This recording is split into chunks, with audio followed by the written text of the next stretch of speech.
Indian ഭൂമിശാസ്ത്രത്തിൽ ഇനി നമ്മൾ പറയാൻ പോകുന്നത് ഇന്ത്യയുടെ കാർഷിക വിളകളാണ്.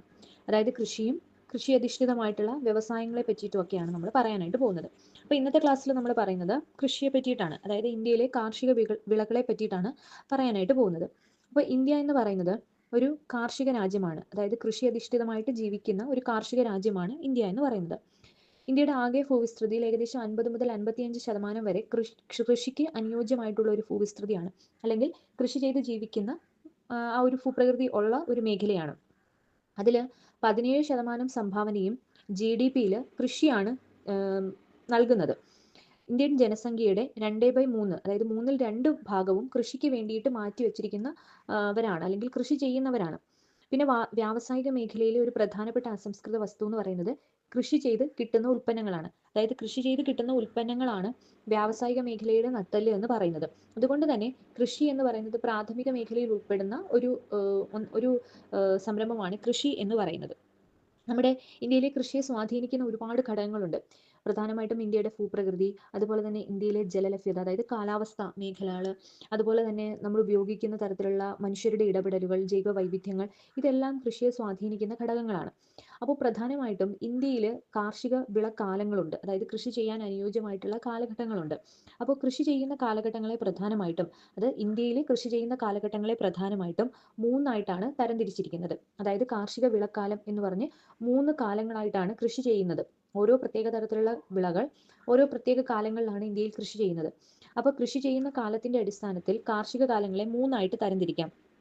ഖാരിഫ്, റാബി, സെയ്ദ്, അതാണ് 3 കാലങ്ങൾ എന്ന് പറയുന്നത്. ഖാരിഫ്, റാബി, സെയ്ദ് എന്ന് പറയുന്ന 3 കാർഷിക കാലങ്ങളാണ് കാണപ്പെടുന്നത്. ഇനി ഓരോ കാർഷിക കാലങ്ങളും എപ്പോഴാണ് കൃഷി ചെയ്യുന്നതെന്നും എപ്പോഴാണ് വിളവെടുക്കുന്നതെന്നും ഏതൊക്കെ കാർഷിക ഉൽപ്പന്നങ്ങളാണ് അവിടെ കൃഷി ചെയ്യാൻ പറ്റുന്നത് എന്നുമാണ് നമ്മൾ നോക്കാനായിട്ട് പോകുന്നത്.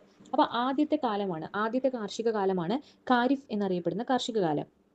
അപ്പോൾ ഖാരിഫിലേക്ക് വരുമ്പോൾ ഖാരിഫ് വിളകൾ കൃഷി ചെയ്യുന്ന കാലം എന്ന് പറയുന്നത്, അല്ലെങ്കിൽ വിളവിറക്കുന്ന കാലം എന്ന് പറയുന്നത് ജൂൺ, ജൂലൈ, ഓഗസ്റ്റ്, സെപ്റ്റംബർ മാസങ്ങളിൽ, അതായത് നല്ല മൺസൂൺ ഉള്ള സമയത്ത്, അതായത് മൺസൂൺ കാലാവസ്ഥയിലാണ് വിളവിറക്കുന്നത്.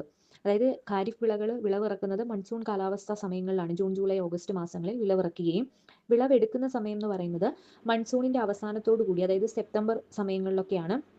സെപ്റ്റംബർ, ഒക്ടോബർ, നവംബർ ആ സമയങ്ങളൊക്കെ ആവുന്ന സമയത്ത്, അതായത് ഈ പറയുന്ന മൺസൂണിന്റെ അവസാന ഘട്ടവും അതേപോലെ തന്നെ ശൈത്യത്തിന്റെ ആരംഭത്തിലുമാണ് ഈ പറയുന്ന വിളവെടുപ്പ് നടക്കുന്നത്, ഖാരിഫ് വിളകളുടെ വിളവെടുപ്പ് നടക്കുന്നത്.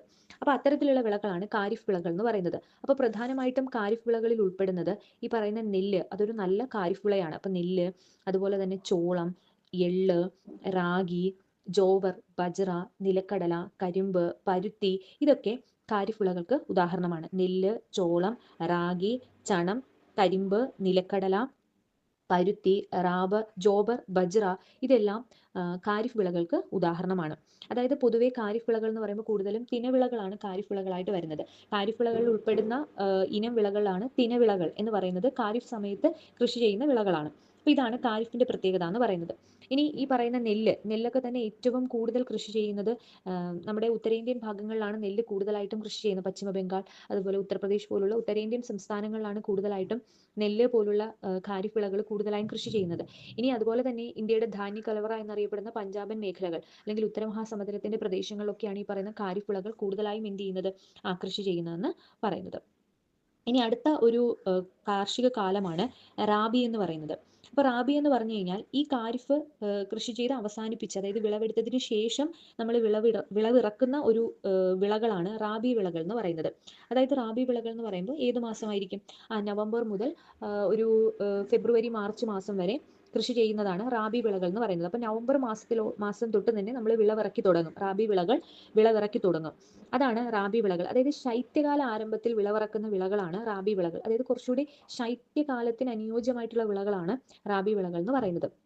എന്നാൽ ഈ പറയുന്ന ശൈത്യം അവസാനിക്കുന്നതോടുകൂടി, അല്ലെങ്കിൽ വേനൽ ആരംഭിക്കുന്ന മാർച്ച് മാസത്തോടുകൂടി വിളവെടുക്കുകയും ചെയ്യുന്ന വിളകളാണ് റാബി വിളകൾ എന്ന് പറയുന്നത്. അപ്പോൾ റാബി വിളകൾക്ക് ഉദാഹരണം എന്ന് പറയുന്നത് ഈ പറയുന്ന ഗോതമ്പ്, അതൊരു റാബി വിളയാണ്. അതുപോലെ തന്നെ പുകയില ഉൽപ്പന്നങ്ങൾ റാബി വിളയാണ്. കടുക് റാബി വിളയാണ്. അതുപോലെ പയറുവർഗ്ഗങ്ങളിൽ പെടുന്ന എല്ലാ തരത്തിലുള്ള വിളകളും റാബി വിളകളാണ്. ഇപ്പോൾ പയർ എന്ന് പറയുമ്പോഴത്തേക്ക് ചെറുപയർ പറയാം, ഗ്രീൻ പീസ്, അതൊരു പയറുവർഗ്ഗമാണ്. അത്തരത്തിലുള്ള പയറുവർഗ്ഗത്തിൽപ്പെട്ട എല്ലാം റാബി വിളകൾക്ക് ഉദാഹരണമാണ്. തിനവിളകളെല്ലാം ഖാരിഫ് വിളകളാണെങ്കിൽ പയറുവർഗ്ഗ വിളകളെല്ലാം തന്നെ റാബി കാലഘട്ടത്തിൽ വളരുന്ന വിളകളാണ്. ഇനി അടുത്തൊരു കാലഘട്ടം എന്ന് പറയുന്നത് സെയ്ദ് എന്ന് പറയുന്ന കാലഘട്ടമാണ്. ഖാരിഫ്, റാബി, അടുത്തത് സെയ്ദ്. സെയ്ദ് എന്ന് പറയുമ്പോൾ ഏതാണ്? വേനൽക്കാല കൃഷിയാണ് സെയ്ദ് എന്ന് പറയുന്നത്. അതായത് മാർച്ച് മാസത്തോടു കൂടി, അതായത് മാർച്ച് മാസത്തിന്റെ ആരംഭത്തോടു കൂടി അല്ലെങ്കിൽ വേനലിന്റെ ആരംഭത്തോടു കൂടി വിളവിറക്കുന്ന തരം കൃഷികളാണ് സെയ്ദിൽ ചെയ്യുന്നത്. എന്നാൽ വിളവെടുക്കുന്നത് എപ്പോഴാണ്? മൺസൂണിന്റെ ആരംഭം തുടങ്ങുന്ന സമയത്ത്, അല്ലെങ്കിൽ ഒരു മെയ് അവസാനത്തോടു കൂടി അല്ലെങ്കിൽ ജൂൺ ആദ്യത്തോടു കൂടിയൊക്കെ വിളവെടുക്കുന്നതാണ് സൈദ് വിളകൾ എന്ന് പറയുന്നത്. സൈദ് വിളകൾ പൊതുവെ പച്ചക്കറികളും പഴവർഗ്ഗങ്ങളുമാണ് സൈദ് വിളകളിൽ കൂടുതലായും കാണപ്പെടുന്നത്. ഇനി നമ്മളിവിടെ തിനവിളകൾ അല്ലെങ്കിൽ തിനവിളകൾ എന്ന് പറഞ്ഞു. ഖാരിഫ് വിളകൾക്ക് ഉദാഹരണം പറഞ്ഞപ്പോൾ നമ്മൾ പറഞ്ഞതാണ് തിനവിളകൾ എന്ന് പറയുന്നത്. അപ്പൊ എന്താണ് തിനവിളകൾ എന്ന് ചോദിച്ചു കഴിഞ്ഞാൽ ചെറിയ ധാന്യങ്ങളെയാണ് അല്ലെങ്കിൽ ചെറുധാന്യങ്ങളെയാണ് തിനവിളകൾ എന്ന് പൊതുവെ വിളിക്കാറ്. അതായത് ഭക്ഷ്യധാന്യങ്ങളിൽ ഉൾപ്പെടുന്ന ചെറിയ ധാന്യങ്ങൾ, അതായത് ഈ ജോവർ, ബജ്റ, റാഗി പോലുള്ളത് ചെറുധാന്യങ്ങളാണ്. നമുക്ക് ഭക്ഷ്യയോഗ്യമായിട്ടുള്ള ചെറുധാന്യങ്ങളാണ് ജോവറും റാഗിയും അതുപോലെ തന്നെ ബജ്റയും ഒക്കെ. ഇവയെ വിളിക്കുന്ന പേരാണ് തിനവിളകൾ അഥവാ മില്ലറ്റ്സ് എന്ന് വിളിക്കുന്നത്. ഇത് ഖാരിഫ് വിളകളിൽ ഉൾപ്പെടുന്ന ഒരു വിളയാണ് എന്ന് പറയാൻ പറ്റും. അപ്പൊ ഇതാണ് പ്രധാനപ്പെട്ട കാലം എന്ന് പറയുന്നത്. കാർഷിക കാലം എന്ന് പറയുന്നത് 3 കാലമാണ്. ഖാരിഫ്, റാബി, സെയ്ദ് എന്ന് പറയുന്ന 3 കാലം നമ്മൾ പറഞ്ഞു. ഇനി നമ്മൾ കാർഷിക വിളകളെ എത്രയായിട്ട് തരംതിരിക്കുന്നു, ഏതൊക്കെയെന്നാണ്. അപ്പൊ അതിനു മുമ്പ് എന്താണ് കൃഷി എന്ന് പറയുന്ന ഒരു സംസ്കാരം എന്നതിനെ പറ്റി ജസ്റ്റ് ഒന്ന് നോക്കാം. ഇത് ടെക്സ്റ്റ് ബുക്കിലുള്ളതാണ്, കൃഷി എന്ന് പറയുന്ന സംസ്കാരത്തെ പറ്റി. അതിജീവനത്തിനായിട്ട് മനുഷ്യൻ മണ്ണിനെ ബോധപൂർവ്വം എന്ത് ചെയ്യുന്നു? പ്രയോജനപ്പെടുത്തുന്നു.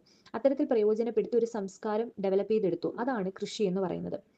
അതിപുരാതന കാലം മുതൽ തന്നെ കൃഷി എന്തായിട്ട് ഉപയോഗിച്ചു? ഒരു ജീവനോപാധിയായിട്ട്, അതായത് മനുഷ്യർക്ക് ജീവിക്കാൻ വേണ്ടിയിട്ടുള്ള ഒരു ഉപാധിയായിട്ട് ഉപയോഗിച്ചു പോന്നിരുന്നു. അഗർ എന്ന് വെച്ച് കഴിഞ്ഞാൽ, അഗർ എന്നുള്ളൊരു വാക്ക്. അപ്പൊ നമ്മൾ അഗ്രികൾച്ചർ, കൃഷിയുടെ ഇംഗ്ലീഷ് എന്ന് പറയുന്നത് അഗ്രികൾച്ചർ ആണ്.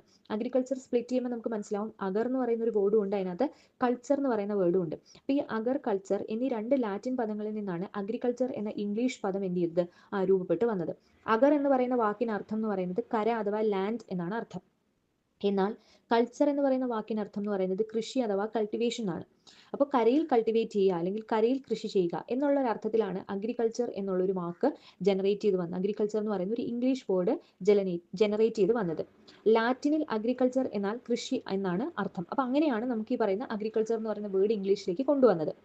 ഈ അഗ്രികൾച്ചർ എന്ന് പറയുമ്പോൾ ഈ പറയുന്ന വിളകൾ മാത്രമല്ല, അല്ലെങ്കിൽ ഈ പറയുന്ന ഭക്ഷ്യയോഗ്യമായതും അല്ലാത്തതുമായിട്ടുള്ള വിളകൾ മാത്രമല്ല കൃഷി ചെയ്യുന്നത്.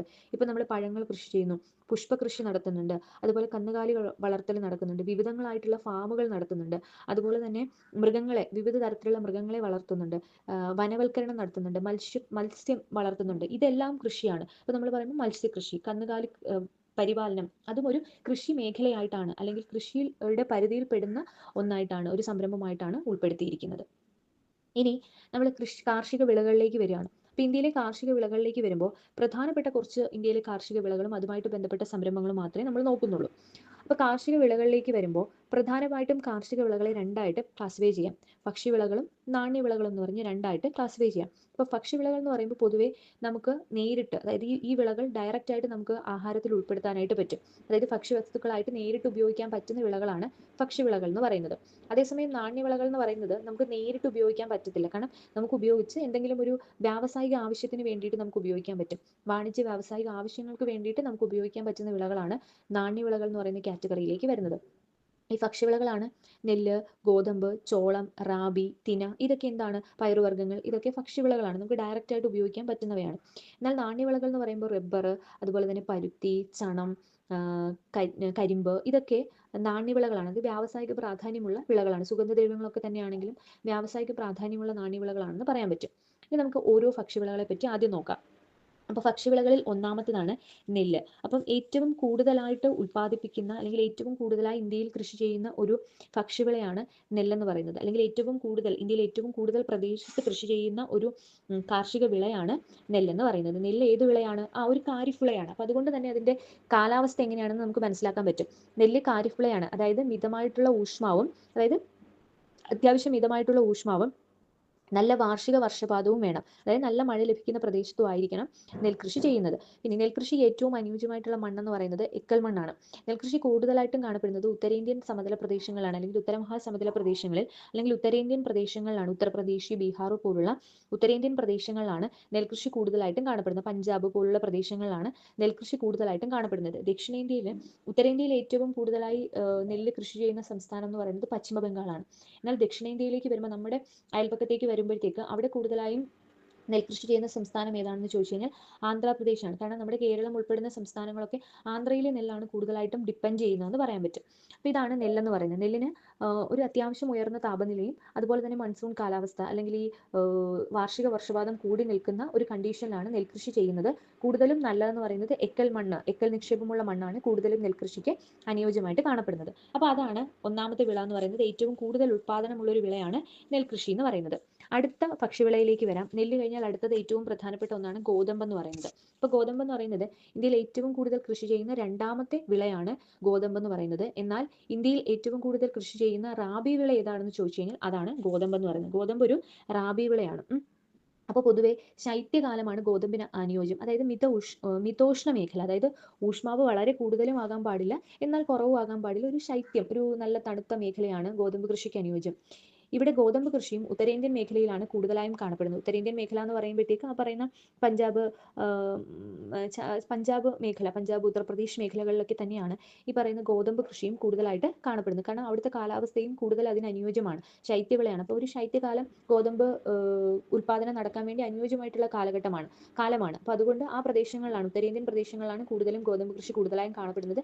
എക്കൽ മണ്ണ്, നീർവാർച്ചയുള്ള എക്കൽ മണ്ണ് തന്നെയാണ് ഗോതമ്പ് കൃഷിക്കും ഏറ്റവും അനുയോജ്യമായിട്ടുള്ള മണ്ണെന്ന് പറയുന്നത്. അപ്പോൾ ഗോതമ്പ് കൃഷിക്ക് ഏറ്റവും അനുയോജ്യമായിട്ടുള്ള മണ്ണെന്ന് പറയുന്നത് നീർവാർച്ചയുള്ള എക്കൽ മണ്ണ് തന്നെയാണ് ഗോതമ്പ് കൃഷിക്കും ഏറ്റവും അനുയോജ്യമായിട്ടുള്ള മണ്ണെന്ന് പറയുന്നത്. ഇനി അടുത്ത ഭക്ഷ്യവിളയാണ് ചോളം എന്ന് പറയുന്നത്. അപ്പോൾ ചോളം എന്ന് പറയുന്നത് ഇന്ത്യയിൽ ഉൽപ്പാദിപ്പിക്കുന്ന ചോളത്തിന് 3-ാം സ്ഥാനമാണ് ഇന്ത്യക്കുള്ളത്. അതായത് ഭക്ഷ്യവിളകളുടെ ഉൽപ്പാദനത്തിൽ, ചോളത്തിന്റെ ഉൽപ്പാദനത്തിൽ ഇന്ത്യക്ക് എത്രാം സ്ഥാനമാണുള്ളത്? ആ 3-ാം സ്ഥാനം. ഏറ്റവും കൂടുതൽ ഉൽപ്പാദിപ്പിക്കുന്ന നെല്ല്, അത് കഴിഞ്ഞ് ഗോതമ്പ്, അത് കഴിഞ്ഞ് വരുന്നത് ചോളമാണ്. ഓക്കെ, ചോളം എന്ന് പറയുന്നതും ഈ പറയുന്ന ഖാരിഫ് വിളയാണ്. നെല്ല് പോലെ തന്നെ ഒരു ഖാരിഫ് വിളയാണ് ചോളവും. അപ്പോൾ നെല്ലിന്റെ അതേ ഒരു കാലഘട്ടം തന്നെയാണ് ചോളത്തിനും അനുയോജ്യമായിട്ടുള്ള കാലം എന്ന് പറയുന്നത്. അതായത് മിതമായിട്ടുള്ള ഊഷ്മാവും വേണം, അതുപോലെ തന്നെ ഒരു മഴ അല്ലെങ്കിൽ ഒരു തണുപ്പുള്ള ഒരു അന്തരീക്ഷം കൂടിയാണ് ചോളം കൃഷിക്ക് അനുയോജ്യമായിട്ട് വേണ്ടത്. ചോളം എന്ന് പറയുന്നത് ഈ പറയുന്ന ഒരു ഖാരിഫ് വിളയാണ് ചോളം എന്ന് പറയുന്നത്. നേരത്തെ പറഞ്ഞ പോലെ ചെറുധാന്യങ്ങളുണ്ട്, മില്ലറ്റ്സ് ഉണ്ട്, ജോവർ, ബജ്ര പോലുള്ള മില്ലറ്റ്സ് ഉണ്ട്. റാബി പോലുള്ളത് മില്ലറ്റ്സിന്റെ കൂട്ടത്തിൽ വരുന്നതാണ്. അപ്പോൾ പൊതുവേ ഈ പറയുന്ന മില്ലറ്റ്സുകളുടെ ഒരു പ്രത്യേകത എന്ന് പറയുന്നത്, മില്ലറ്റ്സുകളും ഈ ജോവർ, റാബി പോലുള്ള മില്ലറ്റ്സുകൾ കൂടുതലായും കാണപ്പെടുന്നത് വരണ്ട പ്രദേശത്താണ്. അതായത് ജാർഖണ്ഡ്, രാജസ്ഥാൻ പോലുള്ള താഴ്മൊരു പ്രദേശത്ത് കൂടുതലായും കൃഷി ചെയ്യുന്ന, അതായത് വെള്ളം ആവശ്യമില്ലാത്ത അത്തരത്തിലുള്ള പ്രദേശത്ത് കൂടുതലായും കൃഷി ചെയ്യുന്നതാണ് ജോവർ, ബജ്ര പോലുള്ളത്. അത് മില്ലറ്റ്സ് എന്ന് പറയുന്ന ചെറുധാന്യത്തിന്റെ കൂട്ടത്തിലാണ് ഉൾപ്പെടുന്നതെന്ന് പറയുന്നത്. തിനവിളകൾ ആ കൂട്ടത്തിലാണ് ഉൾപ്പെടുന്നത്. ഇതാണ് പ്രധാനമായിട്ടും നമുക്ക് നോക്കിയിരിക്കേണ്ട ഭക്ഷ്യവിളകൾ എന്ന് പറയുന്നത്. ഇനി നമ്മൾ നാണ്യവിളകളിലേക്ക് വരികയാണ്. അപ്പം നാണ്യവിളകളിലേക്ക് വരുമ്പോൾ പ്രധാനമായിട്ടും നാണ്യവിളകളെ നമുക്ക് വീണ്ടും 4ആയിട്ട് തരംതിരിക്കാൻ പറ്റും. നാണ്യവിളകളിൽ തന്നെ ഒന്നാമത്തെ കാറ്റഗറി എന്ന് പറയുന്നത് നാരുവിളകളാണ്. അപ്പം നാരുവിളകൾ എന്ന് പറയുമ്പോൾ അതിൽ ഉൾപ്പെടുന്നതാണ് പരുത്തി, ചണം പോലുള്ളത് നാരുവിളകളാണ്. ഇനി അതുപോലെ തന്നെ പാനീയ വിളകളുണ്ട്, അതായത് തേയില, കാപ്പി പോലുള്ളത് പാനീയ വിളകളാണ്. ഇനി നാണ്യവിളയിൽ അടുത്തൊരു കാറ്റഗറൈസേഷനാണ് സുഗന്ധവിളകൾ എന്ന് പറയുന്നത്. അതായത് സുഗന്ധവിളകൾ എന്ന് പറയുമ്പോൾ ഏലം, കുരുമുളക്, ഗ്രാമ്പൂ, ചുക്ക്, കറുകപ്പട്ട അതൊക്കെ വരുന്നതാണ് സുഗന്ധവിളകൾ എന്ന് പറയുന്നത്. ഇനി മറ്റു വിളകൾ എന്ന് പറയുമ്പോൾ നമ്മൾ റബ്ബർ, കരിമ്പ് ഇതൊക്കെ മറ്റു വിളകളാണ്, മറ്റ് നാണ്യവിളകളാണെന്ന് പറയാൻ പറ്റും. ഇനി നമുക്ക് ഓരോ നാണ്യവിളകളും പരിചയപ്പെടാം. ഒന്നാമത്തേത് പരുത്തിയാണ്. അപ്പോൾ പരുത്തി എന്ന് പറയുന്നത് ഇന്ത്യയിലെ ഏറ്റവും കൂടുതൽ കൃഷി ചെയ്യുന്ന വ്യാവസായികമായിട്ട് കൃഷി അധിഷ്ഠിതമായിട്ടുള്ള ഒരു വ്യവസായമാണ് പരുത്തി വ്യവസായം എന്ന് പറയുന്നത്. അതായത് ഏറ്റവും കൂടുതൽ കൃഷി അധിഷ്ഠിത വ്യാവസായികമായിട്ടുള്ള ഉൽപ്പന്നമാണ് പരുത്തി ഉൽപ്പന്നം എന്ന് പറയുന്നത്. മഞ്ഞുവീഴ്ചയില്ലാത്തതും മഞ്ഞുവീഴ്ചയില്ലാത്തൊരു വളർച്ചാകാലവും ഏകദേശം ഒരു മിതമായിട്ടുള്ള താപനിലയും ചെറിയ തോതിൽ മഴയും ഒക്കെ പരുത്തി കൃഷിക്ക് എന്താണ് അത്യാവശ്യമാണ്. നമുക്കറിയാം പരുത്തി കൃഷി എന്ന് പറയുമ്പോഴത്തേക്ക് ഒരു ഖാരിഫ് വിളയാണ്. അപ്പം അത്രയും കുറച്ച് മഴയും അതുപോലെ തന്നെ കുറച്ച് ഉഷ്ണവും ഒക്കെ ഉള്ള ഒരു കാലാവസ്ഥയാണ് പരുത്തി കൃഷിക്ക് അല്ലെങ്കിൽ പരുത്തി ഉൽപാദനത്തിന് അനുയോജ്യമായിട്ടുള്ള കാലാവസ്ഥ എന്ന് പറയുന്നത്. പരുത്തി കൃഷിക്ക് അനുയോജ്യമായിട്ടുള്ള മണ്ണെന്ന് പറയുന്നത് കറുത്ത പരുത്തി മണ്ണ് അല്ലെങ്കിൽ കറുത്ത മണ്ണാണ് കൂടുതലും അനുയോജ്യം. അതായത് ഈ ഉപദ്വീപീയ പീഠഭൂമി പ്രദേശത്ത് അല്ലെങ്കിൽ ഡെക്കാൻ പീഠഭൂമി പ്രദേശത്തൊക്കെയാണ് കൂടുതലായിട്ടും പരുത്തി കൃഷി നടക്കുന്നത്. അതായത് ഈ പറയുന്ന മധ്യ ഇന്ത്യൻ ഭാഗങ്ങളിൽ, ഉത്തരേന്ത്യയുമല്ല ദക്ഷിണേന്ത്യയുമല്ല, ഇതിലകത്ത് മിഡിലായിട്ട് നിൽക്കുന്ന ഇന്ത്യൻ ഭാഗങ്ങളിലാണ് അല്ലെങ്കിൽ ഇന്ത്യൻ സംസ്ഥാനങ്ങളിലാണ് കൂടുതലും പരുത്തി കൃഷി നടത്തുന്നതെന്ന് പറയുന്നത്. ഇനി പരുത്തി വ്യവസായത്തിലേക്ക് വരുമ്പോൾ വസ്ത്രനിർമ്മാണ രംഗത്ത് ലോകവ്യാപകമായിട്ട് ഉപയോഗിക്കുന്ന ഒന്നാണ് പരുത്തി എന്ന് പറയുന്നത്. ലോകവ്യാപകമായിട്ട് പരുത്തിയെ വസ്ത്രനിർമ്മാണത്തിന് ഉപയോഗിക്കുന്നതിനാൽ തന്നെ പരുത്തി അറിയപ്പെടുന്നത് യൂണിവേഴ്സൽ ഫൈബർ എന്നാണ് പരുത്തി അറിയപ്പെടുന്നത്. കാരണം ലോകവ്യാപകമായിട്ട് പരുത്തിയെ വസ്ത്രനിർമ്മാണത്തിന് ഉപയോഗിക്കുന്ന ഒരു അസംസ്കൃത വസ്തുവാണ്. അതുകൊണ്ട് യൂണിവേഴ്സൽ ഫൈബർ എന്നാണ് പരുത്തി അറിയപ്പെടുന്നത്. പരുത്തിയുടെ ഉൽപ്പാദനത്തിൽ ഇന്ത്യക്ക് 4ാം സ്ഥാനമാണ് ഉള്ളത്. നമ്മൾ നേരത്തെ പറഞ്ഞ പോലെ ഇന്ത്യയിലെ ഏറ്റവും വലിയ കൃഷി അധിഷ്ഠിതമായിട്ടുള്ള ഒരു വ്യവസായമാണ് പരുത്തി വ്യവസായം എന്ന് പറയുന്നത്. കാരണം നമ്മൾ നന്നായിട്ട് പരുത്തി ഉൽപ്പാദിപ്പിക്കുന്നുണ്ട്. അതുകൊണ്ട് തന്നെ പരുത്തി കൃഷി എന്ന് പറയുന്നത് പരുത്തി കൃഷിയും അതിനോടനുബന്ധിച്ചുള്ള പരുത്തി വ്യവസായം, ആ പരുത്തി വ്യവസായത്തിൽ ഇന്ത്യക്ക് ഒരു പ്രധാനപ്പെട്ട ഒരു സ്ഥാനം തന്നെ ഉണ്ട്. പരുത്തി വ്യവസായത്തിൽ ഇന്ത്യക്ക് ഒരു പ്രധാനപ്പെട്ട സ്ഥാനമുണ്ട്. അതുപോലെ തന്നെ ഇന്ത്യയിലെ ഏറ്റവും വലിയ കൃഷി അധിഷ്ഠിതമായിട്ടുള്ള ഒരു വ്യവസായമാണ് പരുത്തി വ്യവസായം എന്ന് പറയുന്നത്. ഇന്ത്യയിലെ ഫസ്റ്റ് പരുത്തിത്തുണി മില്ലെന്ന് പറയുന്നത് കൊൽക്കത്തയിലാണ്. 1818 ഫോർട്ട് ഗ്ലാസ്റ്റർ എന്ന് പറയുന്ന കൊൽക്കത്തയിലെ ഒരു സ്ഥലത്താണ് ആദ്യത്തെ പരുത്തിത്തുണി മില്ല് സ്ഥാപിതമായതെന്ന് പറയാൻ പറ്റും. ഇനി നമ്മുടെ ഇന്ത്യയിൽ തന്നെ വൻതോതിൽ പരുത്തി ഉൽപ്പാദിപ്പിക്കുന്ന ഒരു പ്രദേശമാണ് മുംബൈ എന്ന് പറയുന്നത്. മുംബൈയാണ് വൻതോതിൽ പരുത്തി ഉൽപ്പാദിപ്പിക്കുന്ന ഒരു പ്രദേശമാണ് മുംബൈ. ഏറ്റവും കൂടുതൽ പരുത്തി ഉൽപ്പാദിപ്പിക്കുന്ന നഗരം അല്ലെങ്കിൽ ഏറ്റവും കൂടുതൽ പരുത്തി ഉൽപ്പാദിപ്പിക്കുന്ന പ്രദേശം എന്ന് ചോദിച്ചു കഴിഞ്ഞാൽ മഹാരാഷ്ട്രയിലെ മുംബൈ എന്ന് പറയുന്ന പ്രദേശത്താണ് ഏറ്റവും കൂടുതൽ പരുത്തി ഉൽപ്പാദിപ്പിക്കുന്നത്. അതുകൊണ്ട് തന്നെ മുംബൈ നഗരത്തെ കോട്ടൺ ഓഫ് പോളിസ് എന്നാണ് അറിയപ്പെടുന്നത്. കോട്ടൺ ഓഫ് പോളിസ്, ഏറ്റവും കൂടുതൽ പരുത്തി ഉൽപ്പാദനം നടക്കുന്നത് മുംബൈയിലാണ്. അതുകൊണ്ട് തന്നെ മുംബൈയെ അറിയപ്പെടുന്നത് കോട്ടൺ ഓഫ് പോളിസ് എന്നാണ് മുംബൈയെ അറിയപ്പെടുന്നത്. ഇനി മുംബൈയിലെ പ്രധാന പരുത്തിത്തുണി വ്യവസായം, ഇപ്പം ഈ മുംബൈ എന്ന് പറയുന്നത് ഒരു പ്രധാനപ്പെട്ട പരുത്തിത്തുണി വ്യവസായ കേന്ദ്രമാണ്. അപ്പം മുംബൈ അത്തരത്തിലൊരു പ്രധാനപ്പെട്ട പരുത്തിത്തുണി വ്യവസായ കേന്ദ്രമായി മാറാനുള്ള ഒരു കാരണം എന്ന് പറയുന്നത്, ഒന്നാമത്തെ കാര്യം, ഈ മുംബൈ മഹാരാഷ്ട്ര ആ ഭാഗങ്ങളിൽ ഈ പറയുന്ന പരുത്തിയുടെ ലഭ്യത വളരെ കൂടുതലാണ്. കാരണം ഈ പറയുന്ന പ്രദേശങ്ങൾക്ക് സമീപമായിട്ടുള്ള പ്രദേശങ്ങളിൽ പരുത്തി എന്ന അസംസ്കൃത വസ്തു നന്നായിട്ട് കൃഷി ചെയ്യുന്നുണ്ട്. അപ്പം പരുത്തിയുടെ ലഭ്യത കൂടുതലാണ്. രണ്ടാമത്തെ കാര്യം, കുറഞ്ഞ നിരക്കിൽ ഊർജ്ജ ലഭ്യതയുള്ള പ്രദേശങ്ങളാണ് മുംബൈ പ്രദേശങ്ങൾ എന്ന് പറയുന്നത്. അതുപോലെ അന്ന് മുംബൈ എന്നൊക്കെ പറയുന്നത് തുറമുഖം ഉണ്ടായിരുന്നു. അപ്പോൾ മുംബൈ തുറമുഖം കേന്ദ്രീകരിച്ച് അങ്ങോട്ടും ഇങ്ങോട്ടും യാത്ര, കയറ്റുമതി സാധ്യതകളും ഒക്കെ കൂടുതലായി കാണപ്പെടുന്ന ഒരു പ്രദേശമാണ് മുംബൈ. അതുപോലെ തന്നെ ശുദ്ധജല ലഭ്യത മുംബൈയിലുണ്ട്. അതുപോലെ മനുഷ്യ വിഭവങ്ങളുടെ ലഭ്യത മുംബൈയിൽ കൂടുതലാണ്. മുംബൈ കഴിഞ്ഞാൽ പിന്നെ ഗുജറാത്തും അഹമ്മദാബാദിലും ഒക്കെയാണ് പരുത്തിത്തുണി കൂടുതലായി കാണപ്പെടുന്നത്. പക്ഷേ മുംബൈയിൽ ഈ പറയുന്ന പരുത്തിത്തുണി കൂടുതലായി കാണപ്പെടാനുള്ള പ്രധാനപ്പെട്ട കാരണങ്ങൾ നേരത്തെ പറഞ്ഞതാണ്. കാരണം അസംസ്കൃത വസ്തുവിന്റെ ലഭ്യത കൂടുതലാണ്. മുംബൈയിൽ തുറമുഖമുള്ളത് കൊണ്ട് കയറ്റുമതി ഇറക്കുമതി വളരെ എളുപ്പമാണ്. ശുദ്ധജലത്തിന്റെ ലഭ്യതയുണ്ട്, മനുഷ്യ വിഭവങ്ങളുടെ ലഭ്യതയുണ്ട്, അതുപോലെ കുറഞ്ഞ നിരക്കിൽ ഊർജ്ജ ലഭ്യതയൊക്കെ മുംബൈയിൽ കൂടുതലാണ്. അപ്പോൾ അതുകൊണ്ട് തന്നെ മുംബൈയാണ് ഒരു പ്രധാനപ്പെട്ട പരുത്തിയുടെ വ്യവസായത്തിന്റെ ഒരു പ്രധാനപ്പെട്ട കേന്ദ്രം എന്ന് പറയുന്നത്. അതുകൊണ്ട് തന്നെ മുംബൈയെ കോട്ടൺ ഓഫ് പോളിസ് എന്നാണ് അറിയപ്പെടുന്നത്. ഇനി അടുത്ത നാരു വ്യവസായത്തിലേക്ക് വരാം. ചണ വ്യവസായം എന്ന് പറയുന്നത്, ചണകൃഷിയും ചണ വ്യവസായവും. ചണം എന്ന് പറയുന്നത് എന്താണ്? ഒരു നാരുവിളയാണ് ചണം എന്ന് പറയുന്നത്. ചണം എന്ന് പറയുന്നത് ഒരു നാരുവിളയാണ്. അതുപോലെ തന്നെ ചണം എന്ന് പറയുന്നത് ഒരു കാരിഫ്ലയാണ്. കാരിഫ്ല എന്ന് പറയുമ്പോൾ മിതമായിട്ടുള്ള ഊഷ്മാവും അതുപോലെ തന്നെ മഴയും അത്യാവശ്യമായിട്ടുള്ള ഒന്നാണ്. ചണകൃഷിക്ക് അത്യാവശ്യമാണ്. കാരണം കാരിഫ്ലയാണ്. നീർവാർച്ചയുള്ള എക്കൽ മണ്ണിൽ ഈ പറയുന്ന കൃഷി നടത്താം. ഈ ചണം കൂടുതലായി ഉൽപ്പാദിപ്പിക്കുന്നത് വെസ്റ്റ് ബംഗാൾ, ഒഡീഷ അത്തരത്തിലുള്ള മേഖലകളിലാണ്. ആസാം മേഖലകളിലാണ് ചണം കൂടുതലായും കൃഷി ചെയ്യുന്നത്. അതായത് വെസ്റ്റ് ബംഗാൾ എന്നൊക്കെ പറയുമ്പോൾ അവിടെയുള്ള സിന്ധു അല്ല, ഗംഗാ ബ്രഹ്മപുത്ര സമതലമുണ്ട്, ഡെൽറ്റ പ്രദേശങ്ങളുണ്ട്. അപ്പോൾ അവിടെയൊക്കെ കൂടുതലായിട്ടും കൃഷി ചെയ്യാൻ പറ്റുന്ന ഒരു വിളയാണ്, ഒരു നാണ്യവിളയാണ് ചണം എന്ന് പറയുന്നത്.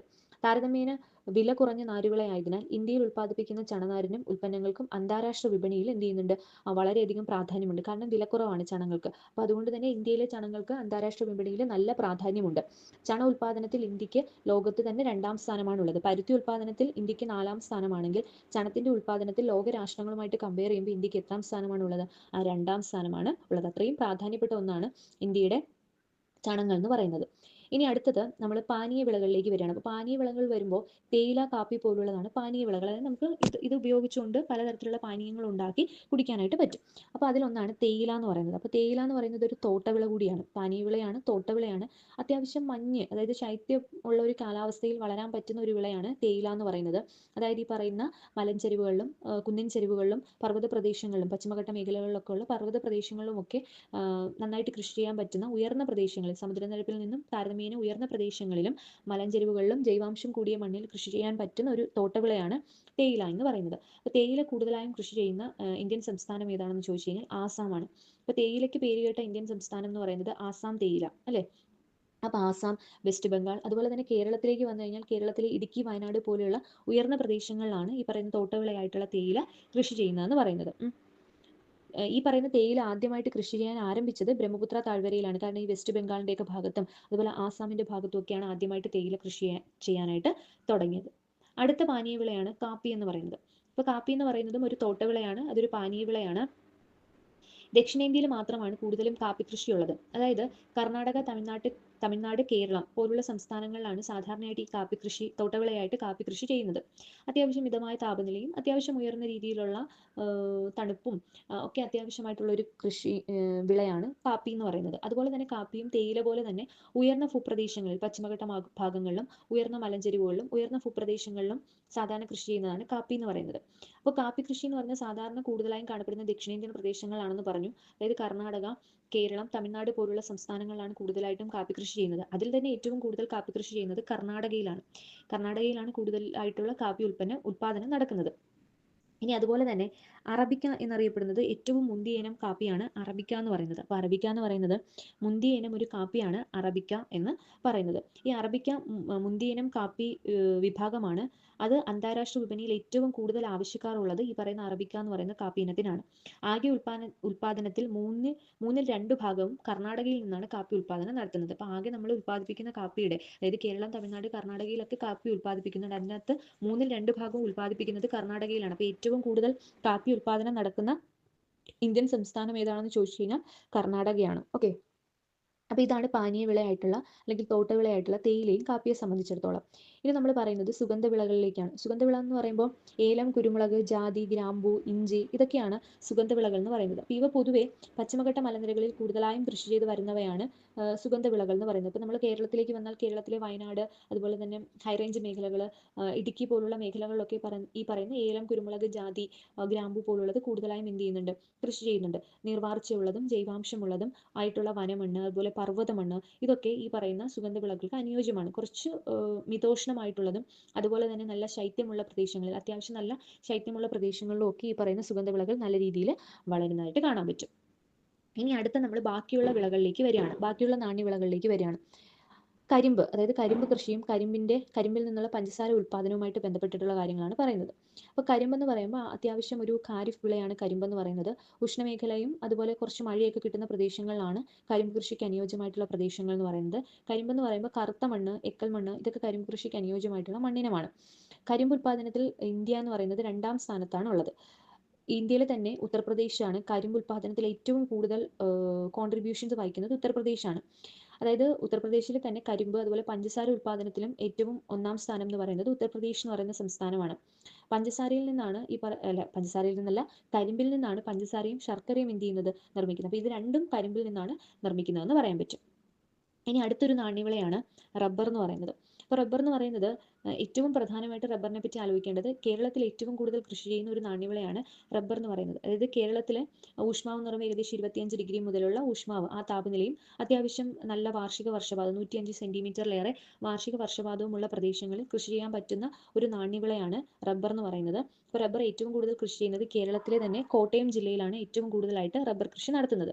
റബ്ബറിന് അനുയോജ്യമായിട്ടുള്ള മണ്ണെന്ന് പറയുന്നത് കേരളത്തിൽ ഏറ്റവും കൂടുതൽ കാണപ്പെടുന്ന മണ്ണാണ് ലാറ്ററൈറ്റ് മണ്ണെന്ന് പറയുന്നത്. അതായത് കേരളത്തിലെ മണ്ണിനങ്ങളെ പറ്റി പറഞ്ഞപ്പോൾ നമ്മൾ പഠിച്ചതാണ്, ഏറ്റവും അനുയോജ്യമായിട്ടുള്ള മണ്ണെന്ന് പറയുന്നത് ലാറ്ററൈറ്റ് മണ്ണാണ്. അപ്പോൾ ഈ ലാറ്ററൈറ്റ് മണ്ണ് അഥവാ ചെങ്കൽ മണ്ണാണ്. അപ്പോൾ ഈ ചെങ്കൽ മണ്ണിൽ അനുയോജ്യമായിട്ട് കൃഷി ചെയ്യാൻ പറ്റുന്ന വിളകളിൽ ഒന്നാണ് റബ്ബർ. ഇനി ഇത് കൂടാതെ നമ്മൾ പഠിച്ചു കശുവണ്ടി, അതുപോലെ തെങ്ങൊക്കെ ലാറ്ററൈറ്റ് മണ്ണിൽ നന്നായിട്ട് വളരും എന്ന് പഠിച്ചു. അപ്പോൾ നമ്മളിവിടെ റബ്ബറിനെ പറ്റി പറയുമ്പോൾ റബ്ബറിന്റെ കൃഷിക്ക് അനുയോജ്യമായിട്ടുള്ള മണ്ണെന്ന് പറയുന്നത് ലാറ്ററൈറ്റ് മണ്ണാണെന്ന് പറയാൻ പറ്റും. കേരളത്തിലാണ് റബ്ബർ ഏറ്റവും കൂടുതൽ കൃഷി ചെയ്യുന്നതെങ്കിലും തമിഴ്നാട്ടിലും കുറച്ച് ആൻഡമാൻ നിക്കോബാർ ദ്വീപുകളിലും ഒക്കെ തന്നെ ചെറിയ തോതിൽ റബ്ബർ കൃഷി നടത്താറുണ്ട്. റബ്ബറിന്റെ വിലയിടവോ അല്ലെങ്കിൽ റബ്ബറിനുണ്ടാകുന്ന എന്തെങ്കിലും വേരിയേഷൻസ്, വിലയുമായിട്ട് ബന്ധപ്പെട്ട വേരിയേഷൻസ് അല്ലാതെ എന്തെങ്കിലും വേരിയേഷൻസ് ഏറ്റവും കൂടുതൽ അഫക്റ്റ് ചെയ്യുന്നത് എവിടെയാണ്? നമ്മുടെ കേരളത്തിന്റെ കാർഷിക മേഖലയാണ് കൂടുതലും അഫക്റ്റ് ചെയ്യുന്നതെന്ന് പറയുന്നത്. ഈ റബ്ബർ എങ്ങനെയാണ് ഇന്ത്യയിലേക്ക് എത്തിയതെന്ന് നോക്കാം. അതായത് ബ്രസീലാണ് റബ്ബറിന്റെ ജന്മദേശം എന്ന് പറയുന്നത്. അപ്പോൾ ബ്രസീലാണ് റബ്ബറിന്റെ ജന്മദേശം എന്ന് പറയുന്നത്. 1875 ഒരു ബ്രിട്ടീഷുകാരനായിട്ടുള്ള സർ വില്യം ഹെൻറിയാണ് റബ്ബറിനെ ഇന്ത്യയിലേക്ക് കൊണ്ടുവന്നത്. 1875 വില്യം ഹെൻറി എന്ന് പറയുന്ന ഇംഗ്ലീഷുകാരനാണ് റബ്ബറിനെ ഇന്ത്യയിലേക്ക് ഇൻട്രൊഡ്യൂസ് ചെയ്തത്. അപ്പോൾ അതിൽ തന്നെ മധ്യ തിരുവിതാംകൂറിലെ കുന്നിൻ ചെരുവുകളിലാണ് ആദ്യമായിട്ട് റബ്ബർ കൃഷി ആരംഭിച്ചത്. മധ്യ തിരുവിതാംകൂറിലെ, നമ്മുടെ കേരളത്തിലെ അന്ന് മധ്യ തിരുവിതാംകൂർ വിഭാഗമൊക്കെ ആയിരുന്നു, തിരുവിതാംകൂർ, മലബാർ എന്നൊക്കെയായിരുന്നു അന്ന് കേരളം വിഭജിച്ചിരുന്നത്. അപ്പോൾ കേരളത്തിലെ തന്നെ മധ്യ തിരുവിതാംകൂറിലാണ് ആദ്യമായിട്ട് റബ്ബർ കൃഷി തുടങ്ങിയത്. പിന്നീട് ആളുകൾ മലബാറിലേക്കും മറ്റുള്ള ഏരിയകളിലേക്കും ഒക്കെ കുടിയേറി പാർത്തപ്പോൾ ഈ പറയുന്ന വടക്കൻ ജില്ലകളിലേക്കും റബ്ബർ കൃഷി എന്ത് ചെയ്തു, വ്യാപിക്കുകയും ചെയ്തു. അപ്പോൾ ഇതാണ് ഇന്ത്യയിലെ പ്രധാനപ്പെട്ട കാർഷിക മേഖലകൾ എന്ന് പറയുന്നത്. അതായത് ഇന്ത്യയിലെ കാർഷിക മേഖല എന്ന് പറയുമ്പോൾ അതിലെ കാർഷിക വിളകൾ വരും, അതിൽ തന്നെ ഭക്ഷ്യവിളകളും നാണ്യവിളകളും എന്നൊക്കെ ഉള്ള ഒരു കാറ്റഗറൈസേഷനാണ് നമ്മൾ ഈ പറഞ്ഞത്. മെയിനായിട്ട് ഓർത്തിരിക്കേണ്ടത് 3 കാർഷിക കാലമാണ്: ഖാരിഫ്, സെയ്ദ്, ഖാരിഫ്, റാബി, സെയ്ദ്. അപ്പം പ്രധാനമായിട്ടും എക്സാംസിന് എപ്പോഴും ചോദിക്കുന്നത് ഈ ഖാരിഫ് വിളകൾ ഏതൊക്കെ, റാബി, സെയ്ദ്. അപ്പം ഈ ഓപ്ഷൻ തന്നിട്ട് ഇതിനകത്ത് ഖാരിഫ് വിള ഏതൊക്കെയാണ്, റാബി വിള ഏതാണ്, സെയ്ദ് വിളകൾ ഏതൊക്കെയാണെന്ന് തരംതിരിക്കാനാണ് മിക്കവാറും ചോദിക്കുന്നത്. അപ്പോൾ ആ ഒരു തരംതിരിവ് ഓർത്ത് വെച്ചിരിക്കാം.